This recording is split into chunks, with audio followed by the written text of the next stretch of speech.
Ahora hacemos la presencia del doctor Edgar Terán Terán, ex canciller de la República. Vamos a conversar con él sobre las elecciones del próximo día domingo. Noboa pide al pueblo evitar una guerra civil. Por su parte, Correa dice que hay que cerrar filas en contra del fraude.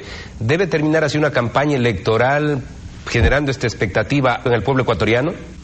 Es penoso, pero no admirable, porque el domingo próximo el pueblo del Ecuador tiene que decidir entre votar por alguien que es candidato a presidente de la República y alguien que propone una dictadura, entre un candidato a presidente y un candidato a dictador. De otro lado, esto tampoco es raro, porque el señor Correa pertenece al grupo de extremistas políticos que en el hemisferio obedecen a las directivas de un grupo llamado Foro de Sao Paulo, que organizó Fidel Castro en 1990 y al que pertenece desde luego Chávez. Este grupo de gente ha decidido entre sus estrategias acceder por medios democráticos a la jefatura de los estados y desde el estado dar un golpe de estado pro-marxista. ¿Qué vinculación tendría, por ejemplo, con grupos que estuvieron al margen de la ley como Alfaro Vive Carajo? Vemos que ahí hay un señor, Edgar Frías, que participó de esa agrupación que prácticamente fue extinguida por el gobierno del ingeniero León Febres Cordero, gobierno en el que usted participó también como canciller del país. El movimiento aquel, Alfaro Vive, fue circunstancial y efímero en el Ecuador, pero eso no quiere decir que no haya movimientos terroristas en América Latina. Las FARC son probablemente el grupo más destacado de ese terrorismo. Y tampoco quiere decir que no pueda haber o generarse ese mismo tipo de grupos otra vez en el Ecuador. El castrochavismo favorece abiertamente a los grupos terroristas. Y un candidato que propone no solamente una política exterior coincidente con el castrochavismo, sino que además se manifiesta pues plenamente amigo y admirador del dictador Chávez de Venezuela, está inscrita dentro de esa orientación. Por eso, insisto, el pueblo del Ecuador tiene que elegir entre alguien que quiere ser presidente de la República, jefe de un Estado de Derecho, o alguien que pretende ser dictador. Las herramientas para volverse dictador son muy sencillas. Esta llamada Asamblea Constituyente, que no es sino una falsificación del derecho constitucional, del concepto de constitución y de Asamblea Constituyente, es el mecanismo para dar el golpe de Estado desde el poder. Estuvimos hace algunos meses atrás en Bolivia, tuvimos una entrevista con el presidente Evo Morales. Él hablaba de la constituyente como la posibilidad de la refundación de ese país. Luego volvimos a tener un diálogo hace muy pocos días en las Naciones Unidas. Fue intolerante, prácticamente me insultó por preguntarle de si estaba pues entrando al caos Bolivia. Había una reacción de varios departamentos de su país y si acaso estaba también su gobierno en peligro. ¿Habría un símil? ¿Se podría reflejar lo de allá con lo que podría ocurrir en el Ecuador si se persiste en la constituyente? No cabe duda, son procedimientos absolutamente gemelos los que tiene en práctica el señor Morales en Bolivia, lo que practicó ya en Venezuela Chávez y lo que propone Correa acá. La intolerancia de la cual usted ha sido víctima no debe extrañarle, porque toda dictadura marxista es totalitaria. Todo neoestalinismo es totalitario y no respeta los derechos de los ciudadanos y desde luego no los de la prensa. Pero quiero explicarle algo que constituye la prueba evidente del cordón umbilical entre todos estos extremismos, estos totalitarismos. Hay unos profesores españoles de la Universidad de Valencia que trabajan en el Ecuador con un proyecto con una de las universidades de Quito. El uno de apellidos Viciano Pastor y el otro de apellidos Martínez Dalmau.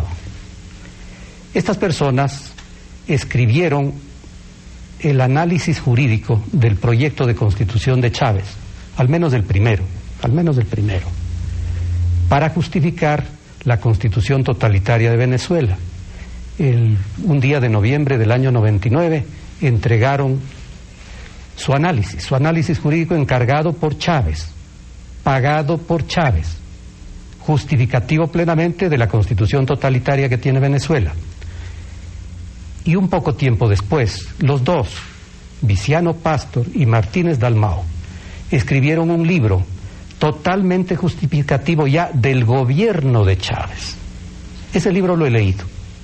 Ahí se explica cómo se da el golpe de Estado desde la Asamblea. Lo primero es, la Asamblea se elige en una fórmula que permite llenarla de corifeos, de gente allegada a los extremistas. No partidos políticos, no, representatividad de los grupos allegados al dictador. Lo segundo es que la Asamblea se declara poder originario. Lo tercero es que la Asamblea interviene al Congreso.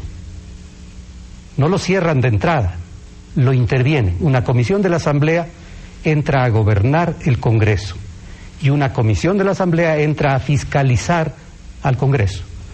Las dos tenazas para anular al Congreso, aunque no les manden a su casa a los legisladores, que después lo hacen también.